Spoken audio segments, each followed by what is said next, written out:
Do you want your business to grow faster? Are you open to new and out-of-the-box ways to drive revenues and increase value?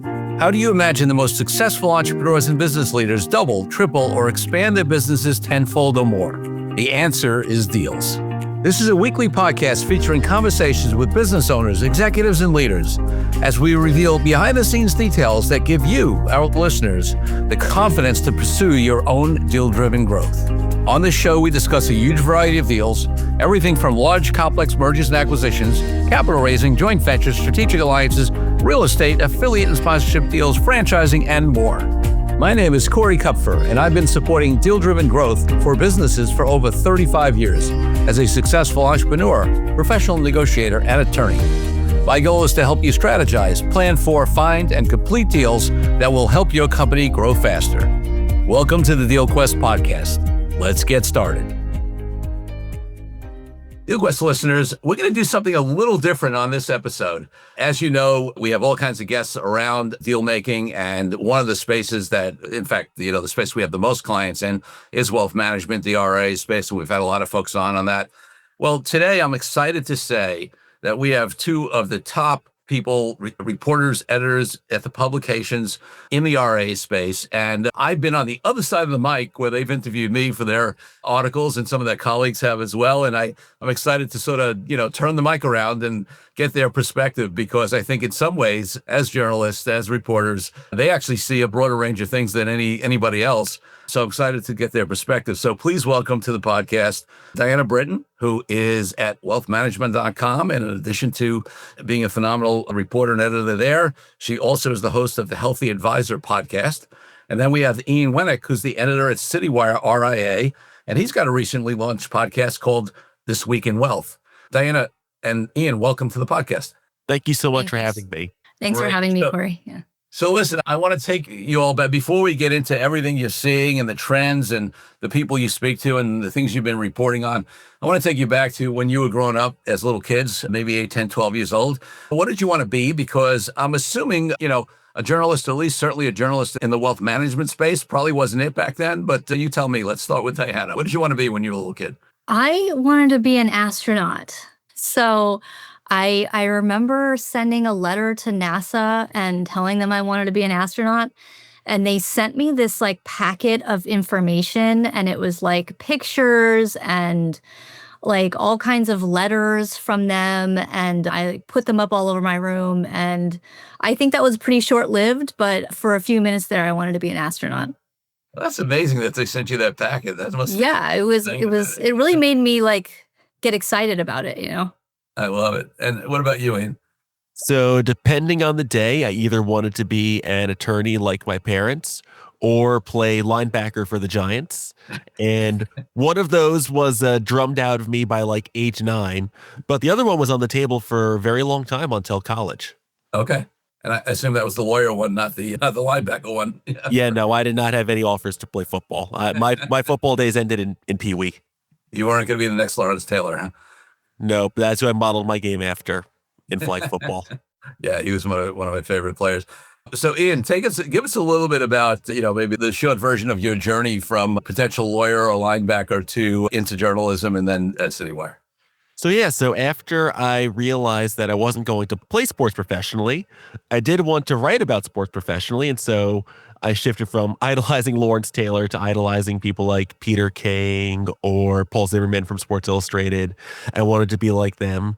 And so during undergrad at Penn, I had a lot of sports-focused internships, and that's what I really wanted to do.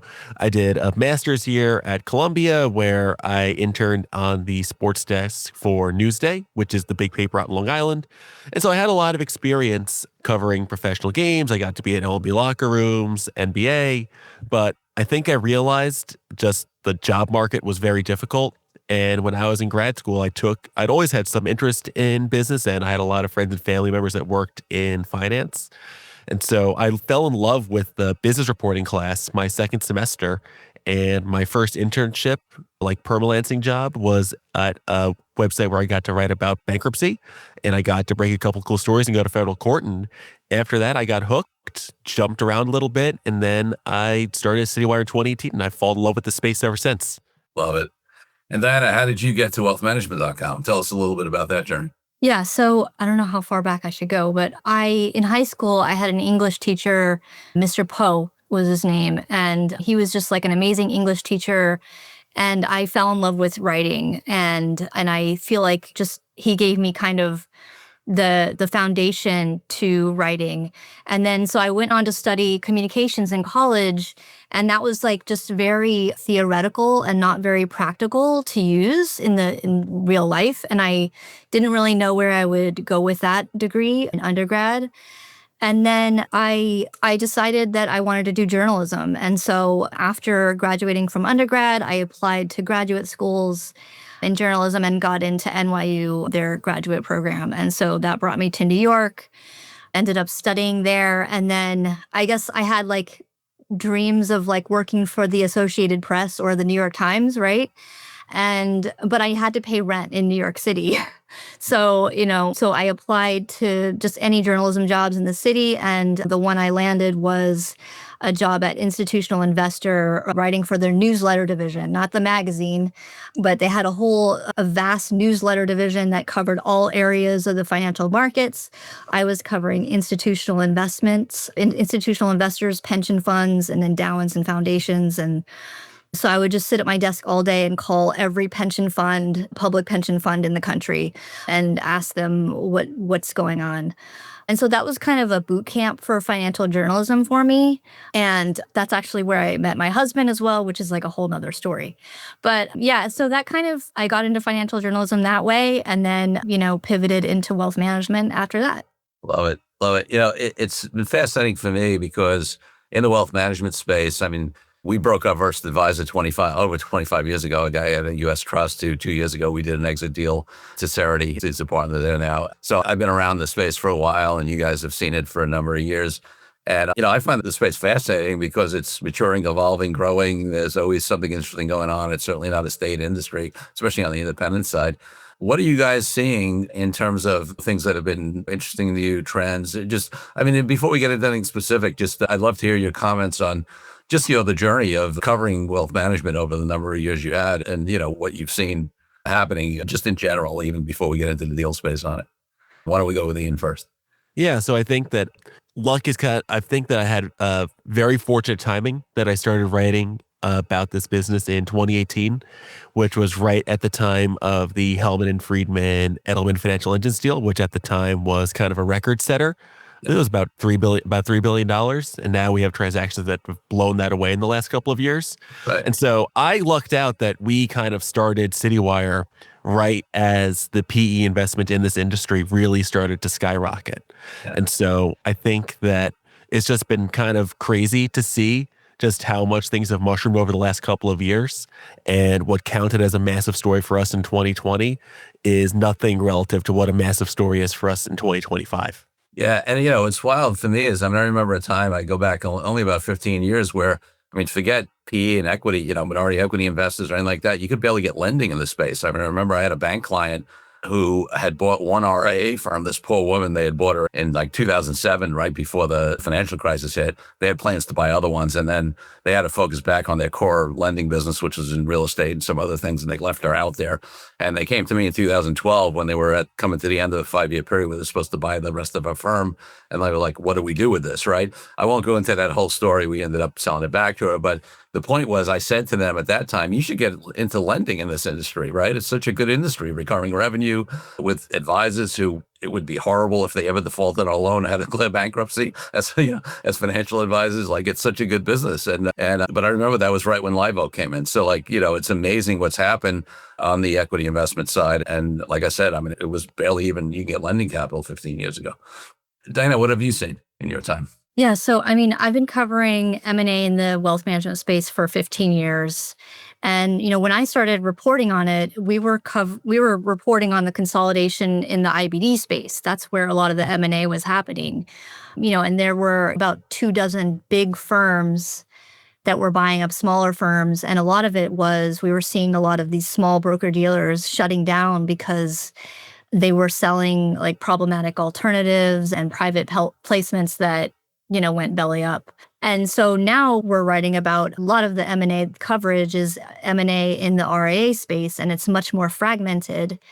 because there are thousands of them, right? And so it makes our job a lot more difficult and coverage is more complicated. But I mean, I think we've seen the RIA space really grow and mature a lot over the last decade, not just from M&A, but just from advisors breaking away from the traditional brokerages and starting their own thing. And now, many of those RAs that broke away from the Merrills and Morgans are, that did that years ago, are now large enough where they want to take things to the next level and they want to become national RAs. And so that's kind of what I've seen over the years. And just to follow up on that point, because it's interesting, I actually, I was speaking to one of you, I was speaking to Sam yesterday, just on background, and one of your reporters. And one of the things that I raised with him was that, it'll be interesting to see what happens as these firms get bigger, right? Much bigger, Diana said, on whether, and, and there's some people who would argue maybe that some of them are starting to have some of the same issues that some of the, the wirehouses and bigger for IBD firms had previously. And, it's a natural trend, but maybe I'll stick with Diana for a second and we'll go over to Ian. Like, are you hearing much in the way of grumblings or people being concerned about what's happening as the independent firms scale so much? I mean, I think I'm skeptical of it naturally as a journalist. I don't know that I'm hearing rumblings of that, but I guess I always look at the problem of what about distribution? Are these companies that are buying up RIAs, are they trying to get distribution of their products or from, a lot of these private equity firms, they own other asset management firms. Some are insurance companies that are buying up RIAs. You may know more than I do, Corey, but it doesn't seem like the banks are buying up RIAs so much anymore, but I don't know that that's a concern, but I'm always just skeptical, of who is the company behind the ownership structure, and are they going to try to get these RIAs to distribute their technology or their investment products or whatever it is. But yeah. Ian, what's your view on that? Yeah, I think where I'm skeptical is just how much longer we can persist with this kind of multiple arbitrage thesis. Yep. Because I really think that that's what's driven so much of the PE investment, is that you buy into a firm at 14 to 16x, you use it to put a bunch of sub acquisitions at 8 to 10x earnings, and then you flip the thing to another sponsor at 21 to 22 times earnings. And that's been the playbook we've seen happen again and again and again. It's just the issue is, what does an ultimate exit look like? And I think that we can get into this in some more detail, but if you're dealing with sponsor-backed firms, there's generally two types of exits, either an IPO exit or sale to a strategic. And I think the issue is that these businesses have gotten so big and so valuable that there are very few strategics that would be able to buy a firm without causing some sort of mass advisor exodus. And if you look at the multiples for the best wealth manager comps, with the exception of LPL, and that's not a great one-to-one example, they're trading for lower earnings multiples than what these RAs are. And so that's kind of why the CI IPO never really had much of a chance, was because CI had been paying 18, 19, 20x. But if that business went public at 12x, the only thing that would have happened would have been that it would have lit a bunch of investors' money on fire. And so I just think that the risk of multiple compression in the public markets makes me wonder whether people are going to end up using the sovereigns or find sales to banks as the ultimate exit point. And that those come with their own hairs as well. Yeah, it's a really interesting question. If you study it, listen, I've been around 38 years, right? As a lawyer, I've seen consolidate, I've seen maturation, consolidation, PE money coming in other spaces. And yeah, there's one of two routes, and sometimes both happen. There's a correction, an issue, and then which is either the PE firms buy right, the market stays good, an IPO market develops, right, or a strategic market develops, and their multiple arbitrage theory or process works.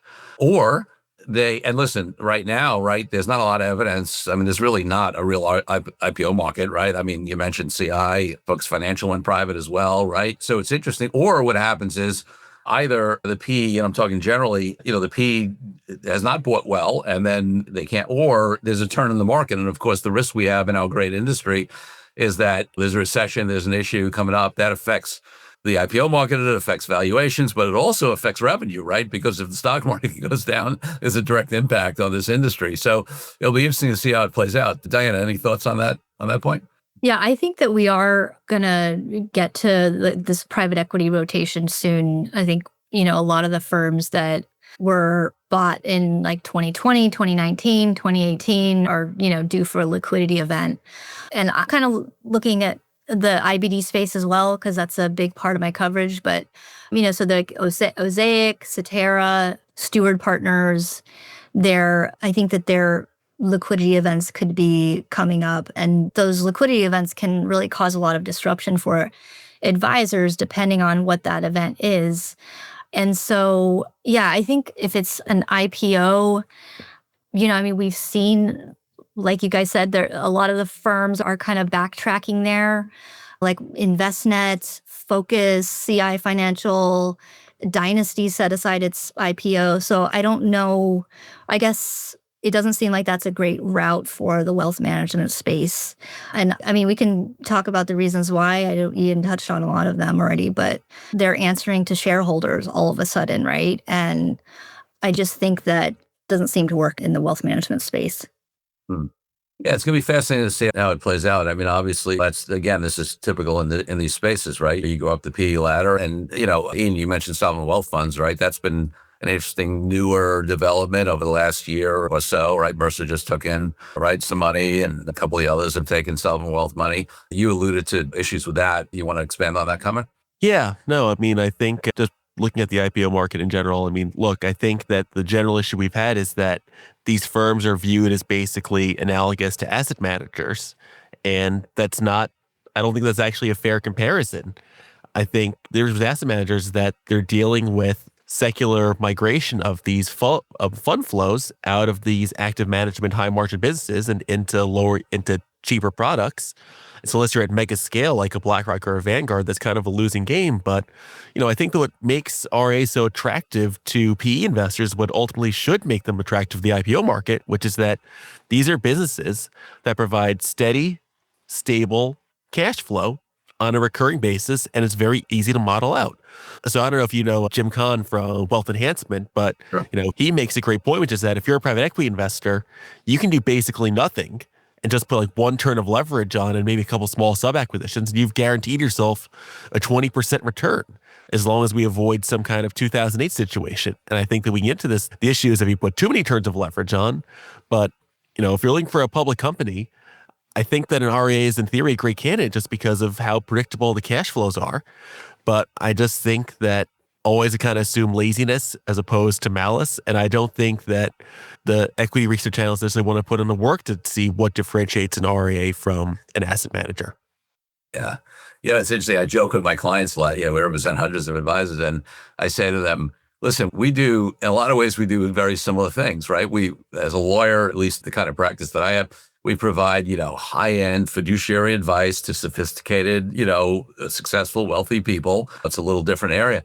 But, I always joke that their business model is way better than mine, right? Because, and I'm not complaining, I do fine, but recurring revenue paid in advance, quarterly, automatically pulled out of a custodial account, right? Sticky client relationships overall. So, you're right. That's all the things, if you look at why a lot of the tech companies, the SaaS companies, right, get good valuations of them, and they're different businesses. But the point is, some of the factors, right, subscription, they talk about that. What the market likes is recurring revenue.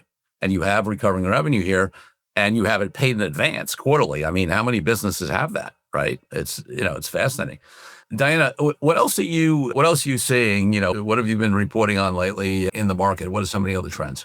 Yeah, another big trend that we're closely following is just the minority models that are cropping up out there. I think, Merchant has been doing this for years. It's not new, but, you have Joe Duran's Rise Growth Partners, Jim Dixon's Elevation Point, Carl Heckenberg's Constellation. We've both written about these firms, up, downs, and sideways. And I think that those models are attractive and gaining a lot of steam because I think not all advisors are doing M&A for succession planning, right? A lot of them they want a growth partner to help them get to the next level. And so that helps them just take some chips off the table. And a lot of them are young and trying to grow and need capital to do so. And so I think that's a model that a lot of folks are attracted to for that reason. Some other things, I mean, I think we've already discussed a little bit about this, but there are we talk a lot about private equity buyers, but there are some newer buyers coming into the space that I think just interest us because it's new. Like there's some insurance companies, you have Hub International and NFP, and some of the broker dealers have acquisition models as well. LPLs is pretty robust. We're closely monitoring Cambridge's new RIA, which is called Bridgeport, which it launched last year as just specifically as an acquisition model for advisors. And, like you said, the foreign buyers coming in to the U.S. wealth management space, like the sovereign wealth funds. So those are just a couple trends we're watching. Great. Ian, what do you see? Yeah, no, I think that Diana makes a great point on those kinds of buyers. I mean, I think that for me, what I'm interested, the thing that kind of I've been focused on recently, and I was talking about it this week at Future Proof, is just, I kind of call this almost like an era of decadence. So we talked about leverage, and my concern is just what is going to happen when a real market downturn occurs, just because I think the last two times that we saw serious signs of stress in this industry, in 2020, we saw a bunch of firms take out PPP loans. And in 2023, we saw a lot of firms take out these preferred equity deals with these PIK structures that are paying out in the mid-teens. And like I said, before I wrote about wealth management, I wrote about bankruptcy, and seeing firms pay out like a 10.7 leverage ratio or having a 13% PIK, that's usually the territory of a levered oil and gas company about to file for bankruptcy. So I just see those little signs of stress and just wonder what's going to happen when a real downturn hits. That is fascinating. And it's always, I mean, obviously nobody can predict the market, but what they say is true is there will be a downturn at some point, right? It's just a matter of when and where we are in the cycle. So, we'll see. I know a lot of, I don't want to get into the politics of it per se, but certainly the policies of the new administration have raised a lot of issues for folks. And have you seen have you reported on, or you're hearing anybody like the impact on the deal market, whether it's on investors or on M&A or whatever, or any concerns about the change in various policies? Ian? Honestly, no, I really have not heard that much from the people that I kind of talk to regularly, but I will say that I think that some of this stuff is kind of lagging a little bit. So we've written about a lot of large processes that have started recently, but that stuff that really was kind of coming online around the end of Q4, around December, stuff right before the end of the year. And so I do wonder if we have kind of a quiet summer, a quiet Q4, quiet Q3, Q4, if maybe people are starting to get a little bit hesitant. But I haven't seen anybody really talk to me yet about a pullback based on administration level policies. Where we have seen changes just been kind of people thinking, all right, we're not going to get as many audits from the SEC. But in terms of actual direct impact on the M&A market, Dana, maybe I kind of defer to you, but I haven't seen a ton yet personally. What about you, Dana? Yeah, I think that Trump's victory, has likely pushed some M&A deal announcements back as firms, feel more confident that the tax rates will remain in place in the coming years. I think a lot of, Kamala Harris was pledging to increase taxes on long-term capital gains. And I think that would have impacted deal makers' profits. And so I think that when she didn't win, I think folks kind of pulled back a little bit. And, the things that were enacted in Trump's first term will likely be extended. And I think that will be, good for deal makers. So we haven't seen a whole lot yet, but that's kind of, I think that there was a little bit of a, folks taking their time with deals because of that. Yeah, it's interesting because, I've been curious what other people are saying as well, because we had a similar, we closed a lot, we're a microcosm, right? So we're not the market, but we do a lot of deals. And, we had 6 deals closing in December. And then, the first quarter so far was a little slow, but now things are really picking up. And it was mainly because there were a number of deals on the horizon. They just seem to move a little slower. And again, I'm not saying we're indicative of the market, but now all those deals have suddenly going. So if people are concerned about the other non-industry press making big deals about uncertainty and all this kind of stuff, and again, I'm not making a comment one way or the other, but I similarly haven't seen a huge impact, on the M&A market. I think there are there's so many active buyers, money in the space, and they seem to be still moving forward. So yeah, it's interesting. Yeah, I think we'll have to see what happens with the markets too, right? It's I don't know. We'll have to see. But Yeah. that might cause some pullback. But Yeah. Yeah, no, obviously there's a risk there, although it sounds like we haven't seen significant impact, at least to date. But Ian, you're right. I mean, things lag sometimes, so who knows? We'll see. Let's take a break from the show for a minute so I can tell you about an incredible resource my team and I have put together for you. Secrets of Deal-Driven Growth, Creative Ways to Grow Your Business, Even in Challenging Times, is a powerful ebook that helps you take DealQuest podcast episodes and apply them to your own life and business. This is the ideal tool for anyone looking for creative ways to grow as deal makers, and you can get yours now. It's as easy as heading to coreycupford.com/workbook and downloading your copy. While you're there, you can also consider joining our dynamic deal-driven community of founders, experts, small business owners, and entrepreneurs. Now back for the show. So I'm going to go in a little bit different direction here, just because I'm curious, just you as journalists, right? When you interview folks, what makes a good interview? Like, who are the people that that are good sources for you? I'm not talking about names, but I'm talking about like, what do you? I mean, I'm sure you interview a lot of people, and various folks are better sources in terms of the way they give you information and things like that. I'm just curious. I'm fascinated by the journalistic process.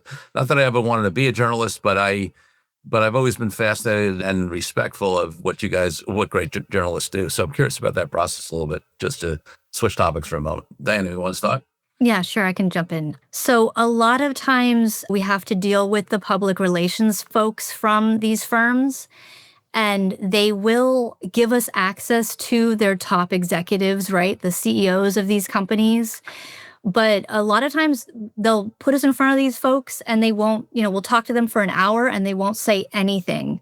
It's just like a lot of just marketing, speak, and it just doesn't mean anything for us.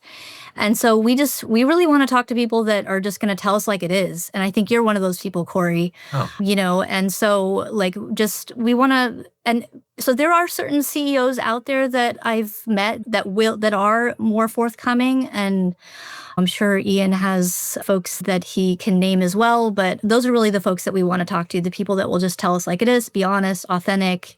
And I think something that is the most valuable for us is, even if we're not going to quote you on the record, if we can talk to you on background and you're willing to give us information about something that's going on that, you wouldn't necessarily say on the record, and that's not actually going to be used we're not going to quote your name in a story, that's more useful for us. And so if we can build relationships like that's built on two-way trust, I think that's the most helpful thing.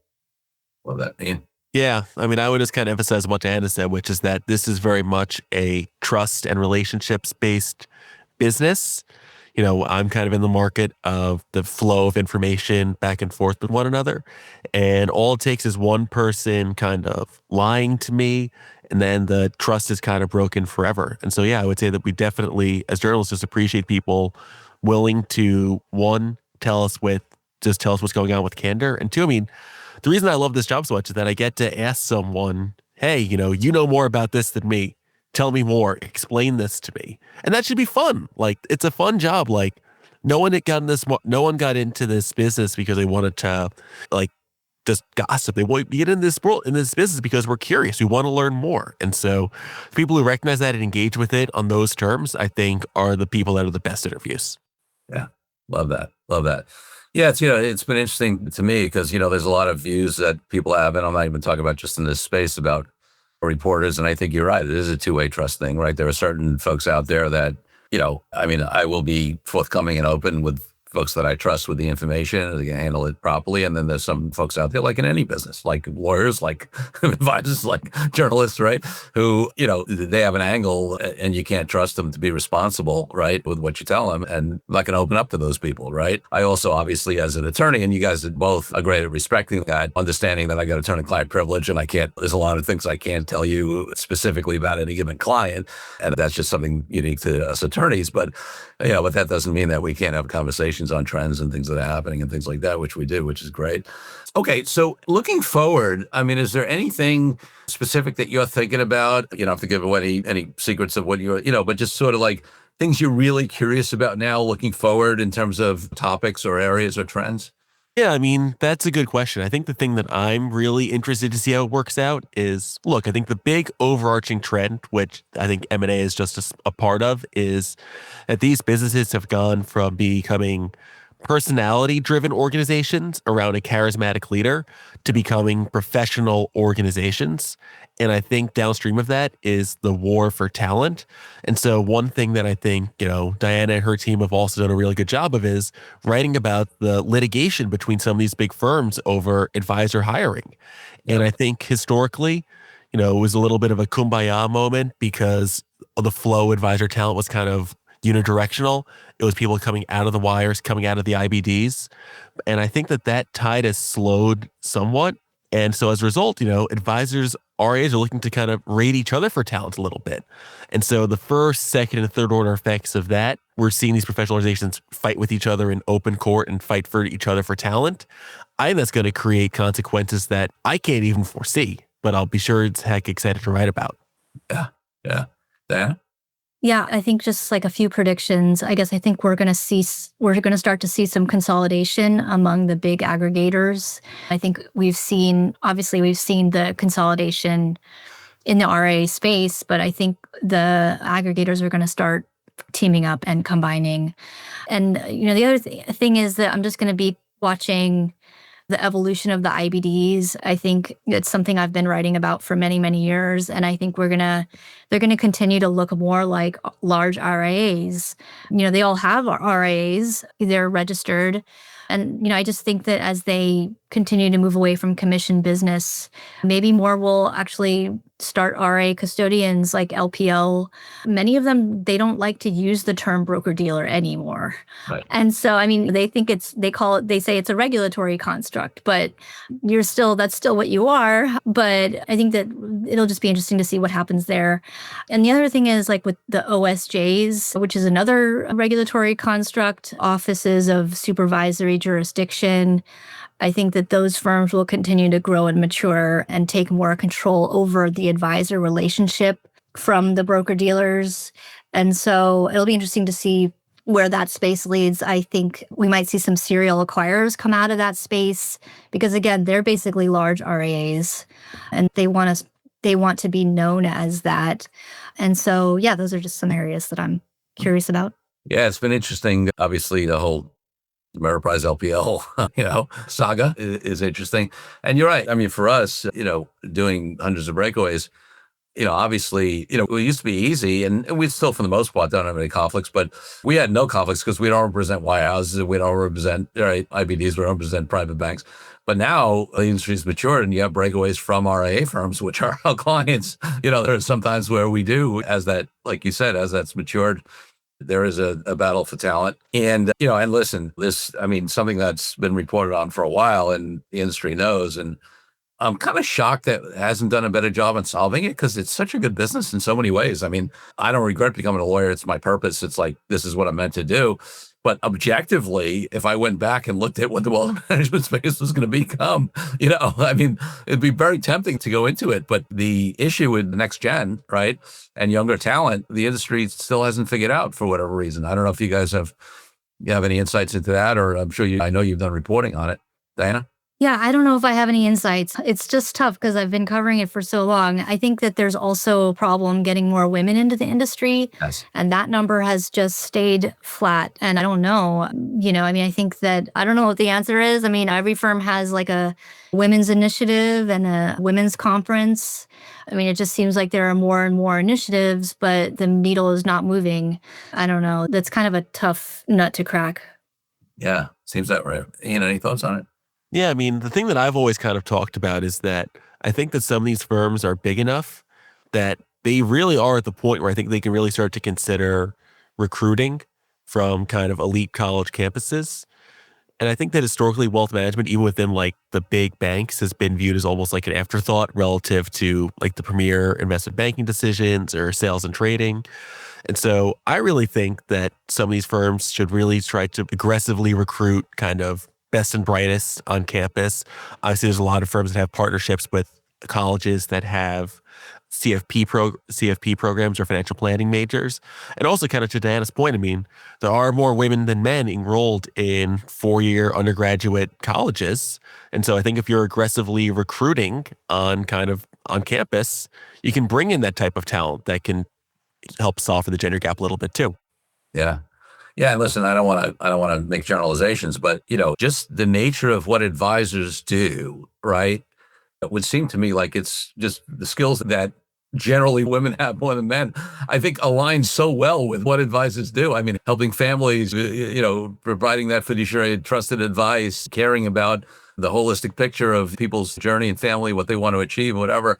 And again, I don't want to say men aren't bad at that, make a total stereotype, but it just seems to me it lends itself to something that women are good at, would be interested in. And you're right. This is not the only industry, but it's interesting and it's frustrating. And it's interesting to me because, like, as a lawyer, I see this affect deals sometimes, right? Obviously, first of all, firms that have a solid G2 or they have a G3 are way more valuable, although that raises some issues or questions in deals, especially if the next generation hasn't been equitized and they control business. And now, they go into an acquisition situation where their payouts can be lower and then maybe they're not participating in the monetization event, but they're certainly way more valuable. And firms that have a G2 have many more options, including, I mean, it's becoming less and less just because of what the multiples are, but you do have an internal succession option, but even externally, you're more valuable. So there are so many reasons to do it that, it is kind of mind-boggling. But then again, there's been a lot. I remember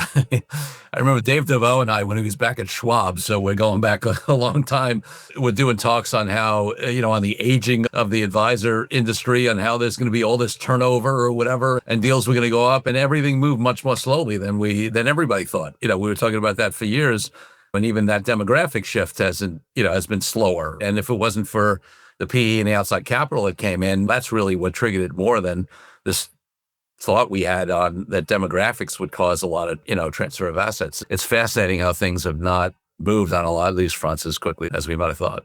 So anything else, I'm just going to ask an open question. Anything else that you guys are seeing or, want to talk about or is interesting to you in the industry right now, Ian? And it doesn't, even if it's not directly deal related, just anything that you might find really interesting right now. I do think it's interesting how so few of these firms are actually growing market. Yeah. I mean, I really do think that the bull run that we've had the last 15 some odd years has covered up a lot of, I think, kind of poor organizations and poor operational structures. And so I am kind of curious to see, I mean, look, I'm not cheering for a market decline. I don't want that to happen, but it is going to be kind of interesting to see, like, to quote Buffett a little bit, when the tide comes out, to see who has been kind of swimming naked. Yeah, love that. Yeah, it's interesting. Some years back, I was at an event. There was a panel with 3 billionaires on it. And they talked about, they said, talk to us about your journey. Were you ever, and one of them had gone bankrupt in the past, right? And then became a billionaire. And they said to him, what happened? Why did you go bankrupt? And he said, I mistook a bull market for brilliance. Which I thought was a great quote, which is similar to what you're saying here. Right? It covered up a lot of sins. I mean, when you can grow in double digits every year because of the market, you got a lot of leeway. Diana, anything you're seeing? Anything particularly interesting?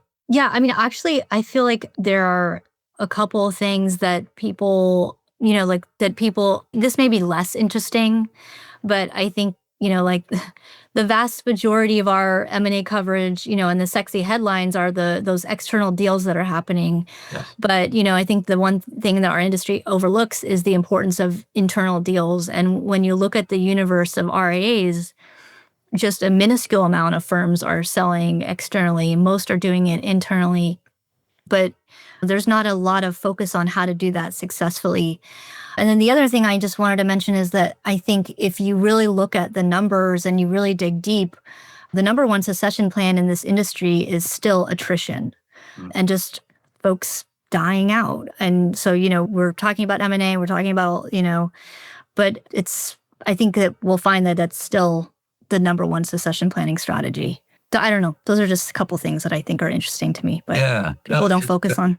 It's very interesting. And I think it's interesting, because part of it is that, folks make, most advisors make such a good living, certainly more than the average person, right? So it's not all of them are so focused on monetizing, right? They can continue to do it. And frankly, sort of scale back over time as their clients age and they age and, and they work less, but they still make a decent living.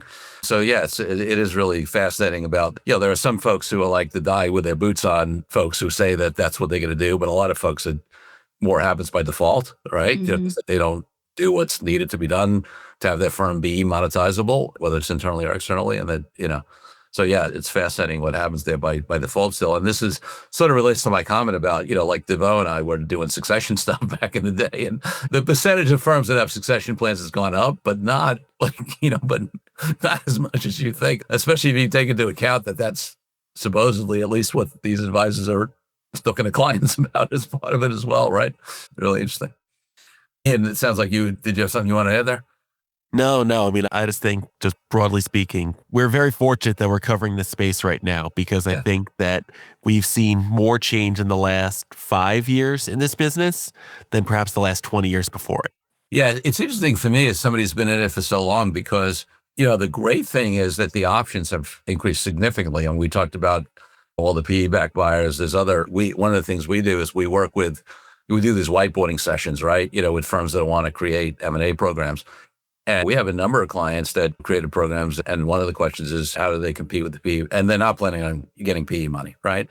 So how do they compete with the PE-backed buyers, right? And the key is, what is the value proposition? You're not going to be able to, it's certainly not going to be paying top dollar, right? Because if you don't have PE money, you're not going to be able to do that. But not every advisor wants to sell out at top dollar to a PE-backed firm. So there's room, I'd love to actually get your, I feel, and I certainly talk to clients that I help design and we do deals for them. I think there's plenty of room in the market, even like, I don't know, the last echelon, DeVoe report, whatever, I think they've shown about 70%, give or take, of the deals are done by PE, but that means 30% of the deals that be done, are done by non-PE backed firms, right? So there's still room in the market for other folks to get deals done if they, have a different value proposition. I don't know if you guys have seen or reported on some of that. Diana, any thoughts? Yeah, I mean, I'm skeptical of the PE money. I don't know. I guess that's just the natural reporter in me. But, I think a lot of the big firms have taken private equity money and they say that it's going to be this great thing for business. And then the private equity firm comes in, they remove the founder, they install a new CEO that's more of an operator who makes a lot of changes. And I don't think the advisors like that. It causes a lot of upheaval. And I guess that's what you have to do to deliver like the kind of returns and the profitability that private equity investors demand. But I don't know. I guess that's kind of I guess I'm just skeptical of it, and I guess we haven't seen those businesses, those changes really play out yet. So maybe it'll be a good thing. I don't know. Yeah. Ian, maybe you have some thoughts. I don't know. Yeah, I don't know. I mean, I think that private equity at the same time, though, I think they've stabilized some organizations in trouble. I think that Hightower is probably a good example. I don't think that company is where it is today without THL coming in. So I also think at the same time, a lot of the PE firms that we've seen come in, they're growth investors. And sometimes some of these firms do need a new CEO to kind of take them to the next level. So it's tough. I mean, I do have a healthier skepticism around this stuff. I think sometimes I worry about PE kind of cutting services, cutting things on the back end, not having serious domain expertise. But at the same time, there's a lot of firms, I'm thinking like the Lightyears, TAs, Genstars that have been in this business for years and exited and re-entered. And so I think maybe have a little bit more, maybe I'll look like a fool like this in the end, but I think I have a little bit of trust that some of these firms that are financial services specialists have a sense of what they're doing. But at the same time, I think that these firms have gotten pretty aggressive with some of their capital stacks. It's interesting because one of the things that that's interesting in this market, I was starting to go there, but it also has sort of changed what, used to be that there were fewer options. Now there's so many options, right? You can sell to a PE-backed firm. There are non-PE-backed buyers. There are minority investors, as you all have brought up. There still isn't internal succession as a potential deal. There's a merger, right? You can merge RIA firms. We've done some of that. And there's also much more ecosystem, right? You have the investment bankers, you have the consultants, you have all the different folks that help folks. The interesting part that it's occurred to me is that we spend a lot more time trying to explain all these options and the differences between them, right, to clients. Like now the issue sometimes is sort of too much or confusion, right? It's like, okay, what's the difference between all these, between the investment bankers on the M&A side or us, even on the, on the breakaway side, right? When we talk about all the platforms, if somebody's not going fully independent, well, they're considering maybe full independence versus these other models. It's sort of the gift and the beauty, but also the challenge of a much more mature ecosystem with all of these options. I see you both nodding your head. I mean, you've both been in this space for a while. I mean, certainly you've seen the options, expand significantly, right? And I'm sure even as journalists, you have more to try to cover and figure out what is, what are all these new models and what's the difference and, what are the challenges, what are the issues, what are the positives? Any specific thoughts on that piece? Yeah. No, I mean, I think it's a good question. I mean, look, we had a couple of CEOs come in. We had our own we had our own CEO tapes. Our CEO summit was me and our chairman. And I think the main thing that I picked up was at the end, we were kind of asking these leaders, what was the biggest ways in which this job has changed them as people? And they were talking about how they have to accept deferring. And so I think the firms that are best positioned to succeed in this kind of environment are the ones where they have a CEO who's willing to be a delegator, who's willing to trust people, who's willing to trust the people around them. And, that's a sign of a professional organization. Yeah. Any thoughts, Simon? Yeah, I will just say it is very confusing from our perspective to cover all these models. I mean, I kind of forget, is that one a 1099 or a W-2? Does the advisor come under their RIA, under their ADV, or does the advisor keep their own ADV? Right. Is it buying 100% of the business or is it a minority? Are they, I don't know, all those different types of things. And so, it makes it very confusing. And there's just so many more choices these days. Yeah, I think just can't add any on to that because I don't think I was really answering directly on the first go around. It can be kind of confusing, but I think ultimately the question if you're an advisor you have to ask yourself is who ultimately owns the relationship and who do you kind of list on your ADV that is kind of your ultimate employer. And so I think that kind of separates things from these platform services businesses versus being a W-2 versus like a focus model where you have the OpCo holdco model. So I really think if I was an advisor, I ask myself, all right, if I'm looking at these different affiliation models, I have to ask who owns the client relationship and who am I registering under? Because those two things, I think, answer a lot of those questions for you. Yeah. And then I'll just point out one more nuance before we come to close here, which is that it's a pet peeve of mine, and I've talked about it a little bit in some of the reporting, is even in these models that say that you own your client relationship, that can mean totally different things, right? In some models, I mean, at least it means usually that you don't have a non-solicit or non-compete or whatever, that you can take your business. In some models, though, it doesn't mean that they're not going to try to compete to keep it. It just means that you're not restricted from taking it. And then the whole information thing, right? And some of these models, where they say that you own your clients, you can take your clients, but you know what? Under the agreement that you have with the firm, under the agreement, the client agreement, right, the investment management agreement and the privacy policy, the proper things aren't in place for you to take any client information with you when you go. And a lot of advisors have a misimpression that because they own their clients, they can take their client files. And for me, that lack of transparency on some of these models is really, is really frustrating. And here's the question that I have for you based off that is, the broker protocol was intended to kind of resolve some of this stuff, and more firms are leaving that than ever. So I'm going to ask you, like, when you're talking to your clients, how often does that even come up at this point? It's kind of like it's the forgotten child in all of this. It's got middle child syndrome. I was wondering if we would get through this interview without the reporter turning the question back on me. I knew we wouldn't. I love it, Ian. No, yeah, I mean, it's interesting. Listen, obviously, I mean, the biggest place where that's still in play is, Merrill Lynch advisors, leaving. That's because they're still on the protocol, Wells Fargo as well. But, listen, the interesting thing is people thought there would be much more of an impact of like Morgan Stanley, for example, UBS going off the protocol. And we still successfully do so many transitions out of there. You just have to do it differently. But you're right. I mean, listen, we're not in the same protocol era that we were in previously. And even that is different because obviously under the protocol, you can only take the 5 pieces of information. And a lot of times advisors really want to be able to take notes and performance reporting and information on the family and trusts and, blah, blah, blah, and all that kind of stuff. And you can never do that under the protocol. Obviously, you can get client consent and try to take it later. But but it's just like there's nuance on nuance. And the biggest thing that I always say to advisors, whether, if we have the opportunity on working with them when they're coming into a platform, a lot of times we're taking, we only come in after the fact when they're looking to leave. But, if somebody's coming in, you really need to understand all these details and what you're agreeing to, if just in case you ever want to leave whatever platform it is that you're joining. So it's, that's crucial. All right. Before I ask my final two questions, any last thoughts either do you want to bring? Anything on your end, Diana? No, I don't think so. Right. No, we covered a lot of ground. That's great. Yeah. Anything for you? Yeah, no, I think we've kind of had a good kind of 30,000 foot view of where things stand right now.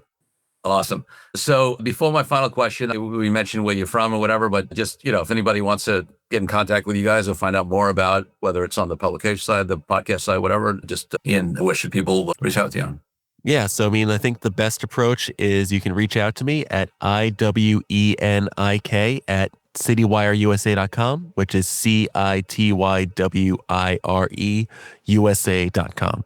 Email is the best way to get a hold of me. And then I'm also on LinkedIn and X, the app formerly known as Twitter, the everything app. Love it. And Diana? Yeah, I'm on LinkedIn and X as well, but you can email me at diana.britton@informa.com, INFORMA. That's it. So my final question on the podcast is always about my highest value in life, which is freedom. And for me, that means everything from freedom around the world for people from oppression to why I've been an entrepreneur my entire life and haven't had a boss. What does freedom mean to you and how does it impact your life? Go with Ian. Ooh, that's a good question. I equate freedom with agency, the ability to make your own ability to make your own choices in life. And I think that even in situations where something comes at you that you didn't cause or you didn't choose, you still have freedom to choose to how you react to it and how you let it affect you. So yeah, I view it's a little bit philosophical, but I view freedom as human agency and willpower. Love it. Diana? Yeah, I think I'm going to bring it back to my podcast, which is called The Healthy Advisor. I think freedom is, kind of working on yourself and having like the work-life balance. I have 2 kids. It's hard to find a balance, and I work full time and go to conferences and do a podcast. And I think, it's important to really be able to focus on yourself as well as focusing on all the other stuff. And I think advisors have got to take that advice as well. If you're going to be taking care of your clients, you got to make sure that you're taking care of yourself, because the best therapist has been to therapy themselves. So that's kind of where I'll leave it. Diana and Ian, thank you for giving me the opportunity to turn the mic back on you guys on the other side of the mic. Appreciate it. You guys were great guests. Thanks for being on the DealQuest podcast. Thank you. Thank you, Corey. It was great. Thank you for joining me on this episode of DealQuest, where we help you understand how deal-driven growth can be your ticket to freedom. If you are interested in finding out more about my law firm, the services we provide to entrepreneurial and growing companies across industries all over the country, and my partner Brian Megan and I, and my amazing team, just head over to kupferlaw.com. That's kupferlaw.com. And if you want to follow more of my content, head over to my LinkedIn page where I post regularly. I'm Corey Kupfer. Until next week, wishing you the freedom and financial prosperity that I know your DealQuest will bring.